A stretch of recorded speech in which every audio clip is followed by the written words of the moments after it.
दोस्तों आप लोग देख रहे हैं प्रो बाई 1 मिलियन। तो फिर से एक बार स्वागत है प्रो बाई 1 मिलियन में।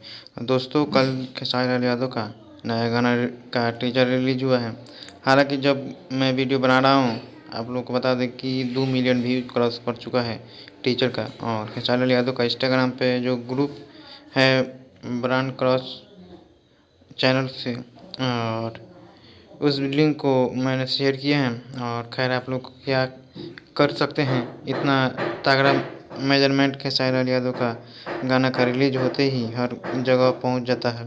लिंक पे पहुंच जाते हैं और आप लोग व्यूज को भरमार लग जाता है। और आप लोग बता दें कि गाने का फुल वीडियो यानी कि आज सुबह 6:30 बजे आप सबके बीच में रिलीज किया जाएगा।